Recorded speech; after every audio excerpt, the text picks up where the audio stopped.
حاضرین ذل احتشام، خلاق کائنات کا کروڑہ احسان، جس خداوند قدوس نے ہم سب کو آج کے اس عظیم الشان دن میں اپنے گھر میں آنے کی توفیق عطا فرمائی۔ قرآن کریم میں خلاق کائنات نے ارشاد فرمایا، لَتُسْأَلُنَّ يَوْمَئِذٍ عَنِ النَّعِيمِ، فرمایا کہ تم سے نعمتوں کے بارے میں پوچھا جائے گا۔ لَتُسْأَلُنَّ میں لام بھی تاکید کا اور نون آگے وہ بھی تاکید کا اور وہ بھی ثقیلہ، مطلب یہ ہے کہ تم سے ضرور بالضرور سوال کیا جائے گا ان نعمتوں کے بارے میں جو نعمتیں تمہیں دی گئی ہیں۔ تو بندہ مومن کو، ہر ایک بندے کو نعمتیں مختلف ملی ہیں۔ جیسے مثال کے طور پر تمام لوگوں کو دین سننے کی نعمت اللہ تعالیٰ نے دی، کانوں کی سماعت عطا فرما کر کان ملے ہمیں دین حق سننے کے لیے، اللہ تعالیٰ کا قرآن سننے کے لیے، اللہ تعالیٰ کے حبیب کی جو ہے وہ توصیف سننے کے لیے، شریعت مبارکہ سننے کے لیے۔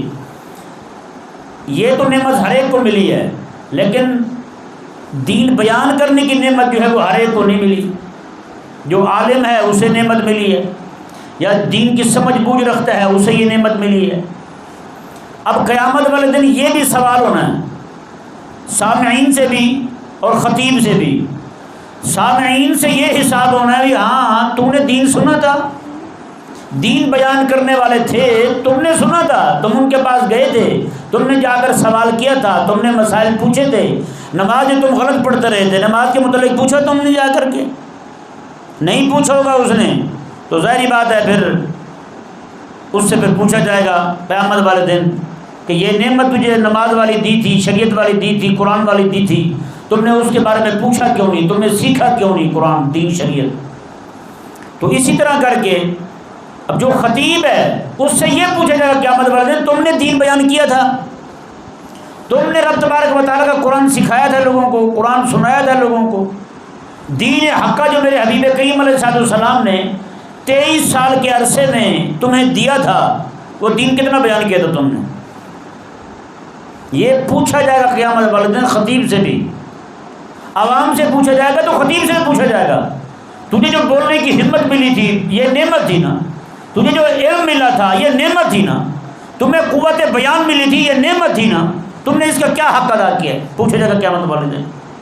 یہ حضرت سیدنا مالک بن انس رضی اللہ تعالیٰ عنہ کریم آقا علیہ السلام کے غلام ہیں، حضرت امام مالک رضی اللہ تعالیٰ عنہ۔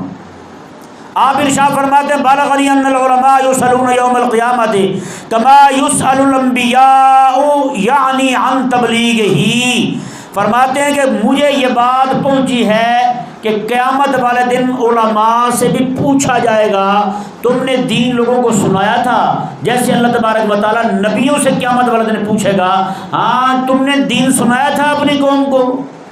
جس طرح نبیوں سے سوال ہوگا قیامت والے دن، اسی طرح علماء سے بھی یہ سوال ہوگا، تم نے دین سنایا تھا یا نہیں سنایا تھا۔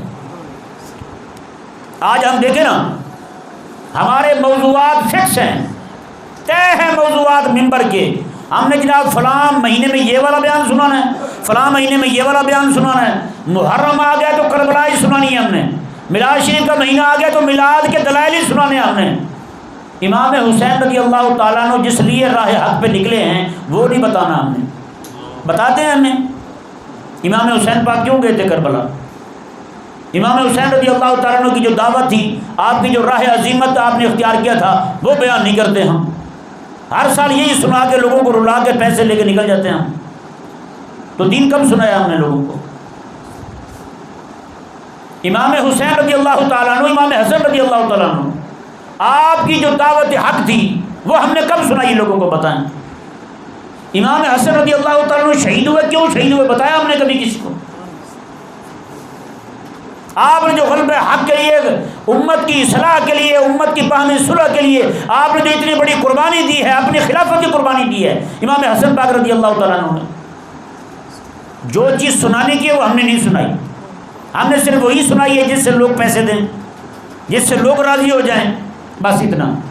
غوث پاک رضی اللہ تعالیٰ عنہ کا 11ویں شریف آ جائے گی، پورا مہینہ غوث پاک میں بیان ہوگا اور کرامتیں سنا کے چھٹی۔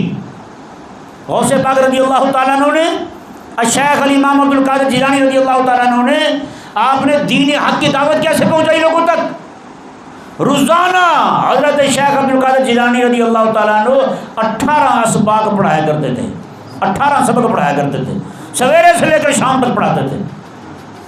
بتائیں آپ پھر 2 خطاب کیا کرتے تھے، آپ ہفتے میں 2 خطاب آپ کے ہوتے تھے، اور ان خطبوں کے اندر 17 ہزار لوگ جمع ہوتے تھے آپ کا بیان سننے کے لیے۔ یہ ہر ہفتے میں 2 بیان کیا کرتے تھے آپ، 18 اسباق آپ الگ پڑھاتے تھے۔ تو بتائیں یہ ہم نے لوگوں کو صرف 11ویں بتائی ہے کھانے پینے کی، اور تو نہیں بتایا ہم نے کہ غوث پاک رضی اللہ عنہ کا یہ کام بھی تھا؟ بتایا ہم نے کبھی کسی کو؟ ممبر بولتا ہے ہمارا تو یہ تو پوچھے گا قیامت والے دن اللہ تبارک و تعالیٰ ہم سے کہ تم نے کیا بتایا تھا لوگوں کو۔ حضرت سیدنا شیخ الامام عبد القادر جیلانی رضی اللہ تعالیٰ عنہ کا مدرسہ تھا، اور آپ نے آخری دم تک پڑھایا بچوں کو، آخری دم تک پڑھایا بچوں کو۔ بیت المقدس سے 2 طالب علم آئے تھے آپ کے پاس آخری 50 دنوں میں، وہ کہتے ہیں کہ ہم غوث پاک رضی اللہ تعالیٰ عنہ کے آخری ایام میں وہاں رہے ہیں بغداد شریف میں جا کر کے، اور ہم نے 50 دن آخری غوث پاک کی زندگی کے، کہتے ہیں آپ سے ہم نے آقا علیہ السلام کی دین پڑھا ہے اور حضور کی شریعت پڑھی ہے آپ کی۔ جو پیروں کے پیر ہیں وہ تو آخری دنیا سے جانے کے دن بھی سبق پڑھا کے جا رہے ہیں، اور میں فرق پڑا ہوا ہوں، مجھے امت کی فکری کوئی نہیں، مجھے امت کے ایمان کی فکری کوئی نہیں۔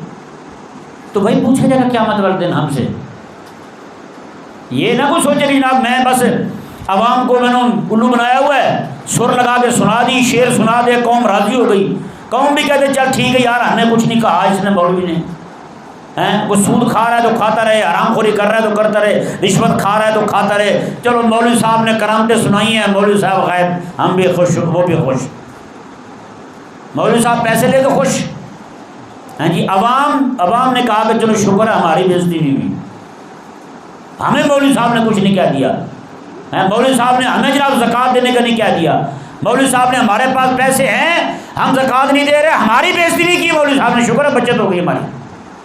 کب تک چلائے رکھیں گے ہم اس طرح؟ اگر خطیب نہیں سنا رہا دین تو عوام پر لازم ہے کہ عوام کہیں جناب حضرت صاحب ہمیں حضور کا دین سنائیں، آقا علیہ السلام کیا لے کر کے آئیں وہ بھی ذرا بتائیں ہمیں۔ اگر ہم بھی نہیں کہتے اپنے خطیب کو، اپنے ممبر کو ہم بھی نہیں کہیں گے تو پھر ہم بھی ہماری بھی پکڑ ہوگی قیامت والے دن بھائی، ہم پھر کہاں چھوٹیں گے؟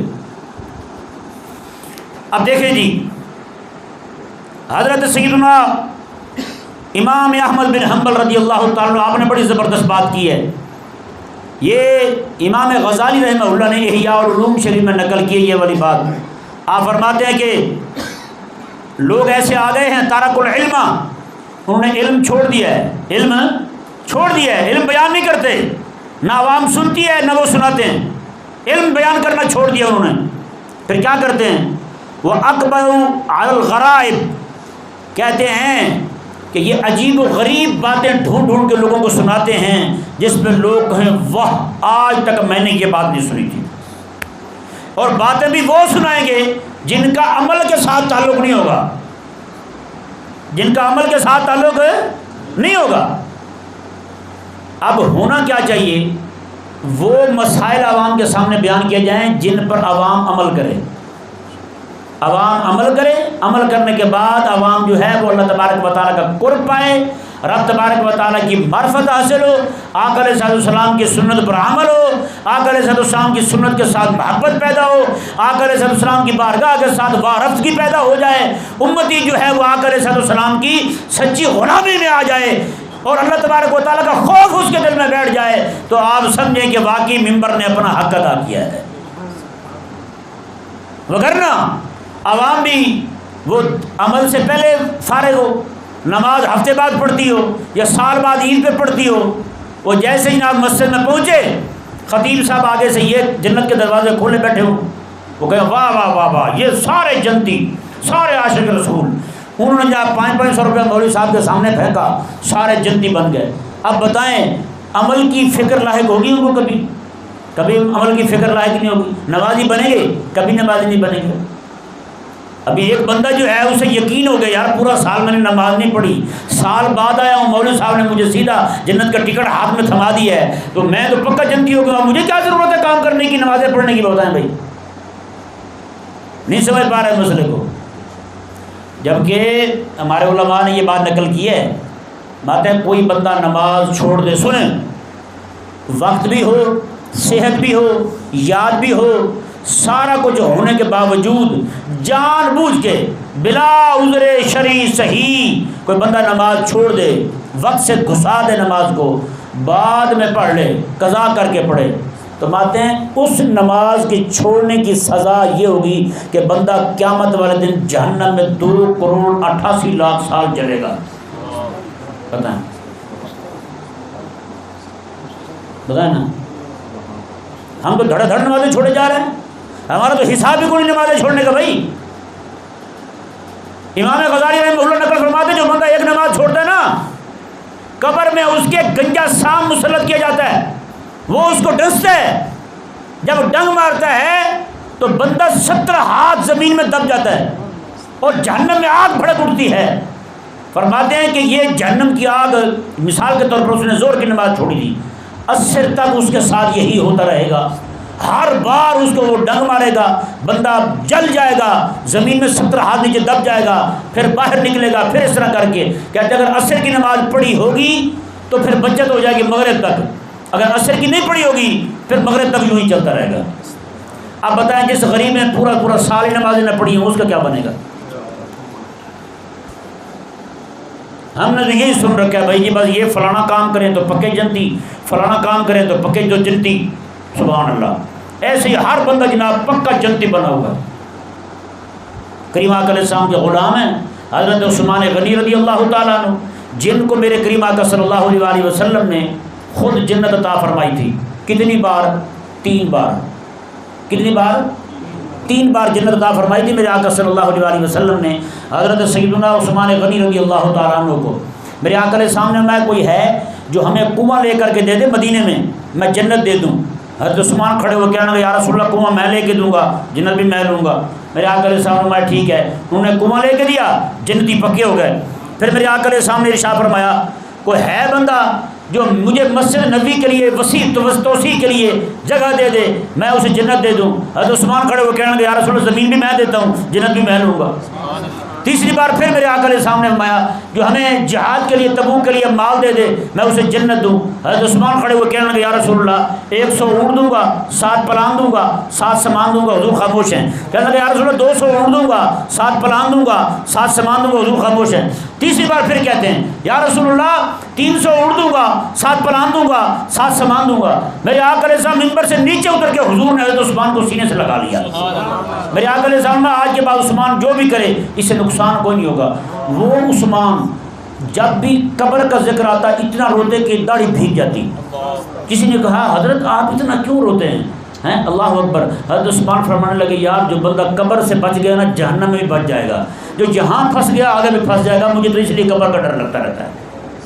اور جس نے 3 بار حضور سے سنا ہوگا تو جنتی ہے, وہ اتنا ڈرے اور اتنا روئے. مجھے تو کسی نے بھی نہیں کہا کہ تو جنتی ہے. میں اتنا بے خوف ہو گیا, نماز بھی میری گئی, روزے بھی گئی, عبادت بھی گئی, تو میرا کیا بنے گا یار. اس لیے ہر بندے کو چاہیے کہ اپنے دل میں خوف پیدا کرے, اپنے دل میں یہ تڑپ پیدا کرے کہ کہیں یہ نہ ہو کہ یار قیامت والے دن میں بھی پکڑا جاؤں, قیامت والے دن رب تبارک و تعالیٰ میرا بھی حساب کھول دے, آپ بھی بتا دوں تو نے کیا دین سیکھا تھا اور تجھے کیا سکھایا گیا تھا. اگر سکھایا گیا تھا تو نے عمل کیوں نہیں کیا, اگر تجھے نہیں سکھایا گیا تھا تو نے پوچھا کیوں نہیں. پھر یہ قیامت والے دن سوال ہونا ہے. اگر خطیب سے سوال ہونا ہے تو بھائی سامنے سے بھی سوال ہونا ہے, امام سے سوال ہونا ہے تو مقتدی سے بھی سوال ہونا ہے. ہمیں تو بتا, تیرا امام نہیں بتاتا تھا, تو نے پھر کیوں نہیں پوچھا تھا.